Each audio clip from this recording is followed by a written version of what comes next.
Bismillahirrahmanirrahim. Assalamualaikum warahmatullahi wabarakatuh. Kami dari kelompok 3. Sebelumnya perkenalkan, nama saya Herunisa dan teman saya Lucky Prasetyono. Di sini saya akan menjelaskan tentang manajemen penggunaan dana bank. Untuk slide yang pertama itu sumber penempatan dana dan strategi bank dalam menempatkan dana.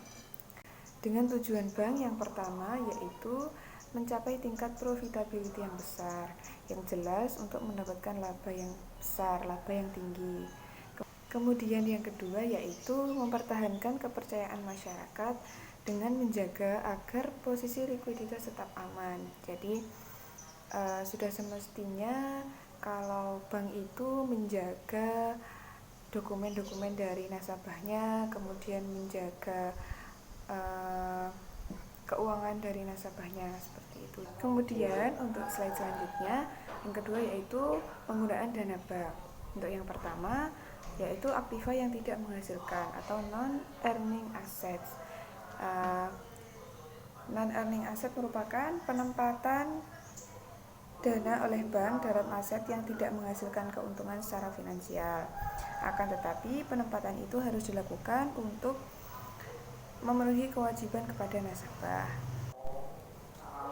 Jadi maksudnya aktiva non-produktif tadi atau non-earning assets yaitu aset bank yang tidak menghasilkan pendapatan, misalnya uang tunai yang dikuasai bank, kemudian giro wajib pada bank sentral, kemudian giro pada bank lain, atau cek yang masih dalam proses penagihan, dan aktiva tetap. Penggunaan dana bank yang kedua yaitu earning asset atau aktiva yang menghasilkan. Jadi maksudnya aktiva yang menghasilkan adalah penempatan dana oleh bank dalam aset yang menghasilkan. Pendapatan untuk menutup biaya-biaya yang telah dikeluarkan oleh bank.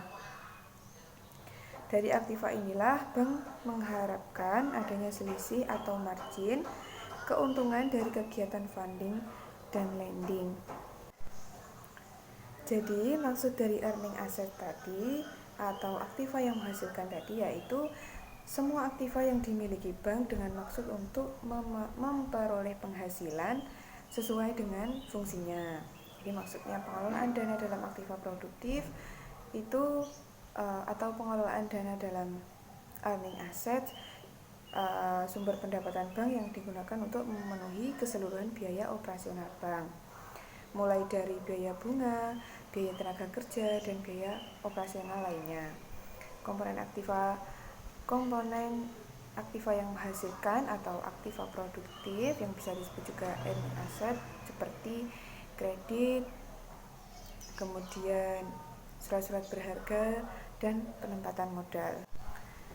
Jadi untuk slide selanjutnya yaitu alokasi dana bank. Dana yang diperoleh oleh sebuah bisnis perbankan itu perlu dialokasikan sesuai dengan sasarannya ataupun dengan tepat. Jadi sangat diperlukan kebijakan alokasi aktiva yang baik. Alokasi aktiva itu merupakan pendistribusian dana investasi yang didasarkan pada fungsi dan kegunaan di antara berbagai aktiva, termasuk ekuivalen kas, kemudian saham, kemudian investasi, pendapatan tetap, dan aktiva lainnya. Dari keseluruhan aktiva tersebut, semuanya berdampak pada resiko maupun laba. Saya akan menjelaskan selanjutnya yang awalnya tadi sudah dijelaskan oleh penyaji pertama yaitu Mbak Khairunisa. Oke, selanjutnya adalah jenis-jenis cadangan bank. Cadangan yang pertama adalah cadangan primer. Cadangan primer ini adalah memiliki arti dana kas dan saldo rekening koran bank yang bertempat di bank sentral atau bank koresponden lainnya. Cadangan primer ini diperlukan untuk memenuhi permintaan efektif dari para nasabah yang muncul secara tiba-tiba. Bahasa teknis perbankan dalam mewujudkan primary reserve ini adalah alat-alat yang dikuasai dan tercermin pada pos-pos aktiva berupa saldo kas dan saldo rekening pada Bank Indonesia. Oke, yang kedua adalah cadangan sekunder. Cadangan sekunder ini adalah aset bank yang diinvestasikan dalam surat berharga jangka pendek yang berfungsi sebagai sumber likuiditas tambahan untuk cadangan primer. Cadangan sekunder digunakan untuk memenuhi kebutuhan likuiditas yang jangka waktunya kurang dari 1 tahun, yang sekaligus dimanfaatkan untuk mencari laba utama, tetapi juga sebagai dana yang lincah bergerak dan ditanam dalam bentuk investasi jangka pendek dengan sifat-sifat yang tetap current. Faktor penentu kebutuhan dana bank. Terdapat beberapa poin teman-teman. Yang pertama adalah ketentuan pemerintah, area operasional bank, produk jasa bank, dan tujuan bank.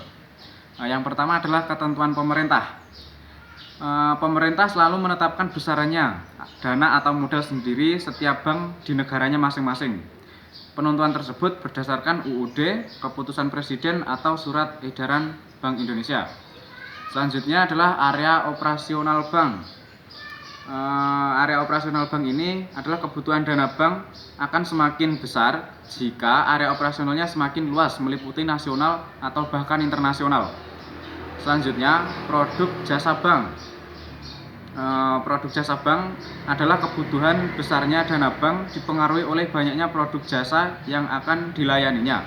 Apabila jasa bank banyak, maka dana bank yang dibutuhkan semakin besar. Begitupun sebaliknya. Dan yang terakhir adalah tujuan bank. Tujuan bank di sini adalah dana bank akan dipengaruhi oleh tujuan yang ingin dicapai bank bersangkutan. Semakin banyak laba yang ingin diperoleh, maka semakin besar dana bank yang dibutuhkan.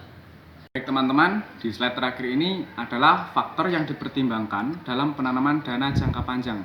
Seperti di slide sebelumnya tadi, terdapat beberapa poin juga. Poin yang pertama adalah tingkat keuntungan dan tingkat resiko. Poin yang kedua, jangka waktu investasi. Dan poin yang terakhir adalah lakukan diversifikasi. Oke, saya akan jelaskan untuk poin yang pertama ya.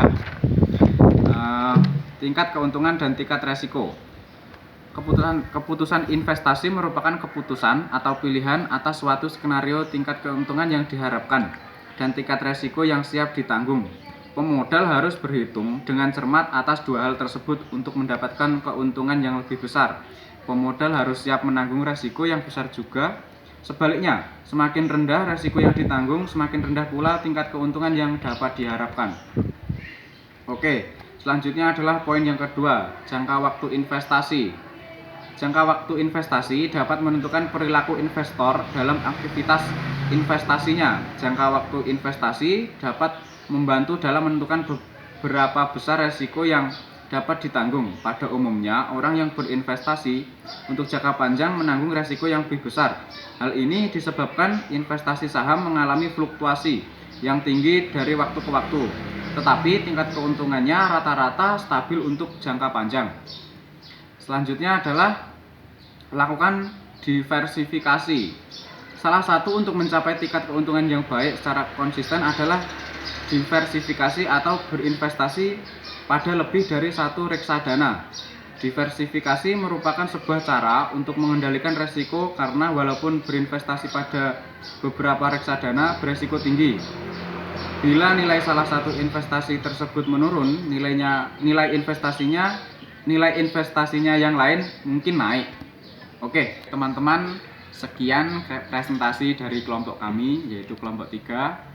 Bila mungkin teman-teman ada yang masih kurang paham atau ingin bertanya, silahkan bertanya pada sesi kuliah berikutnya ya.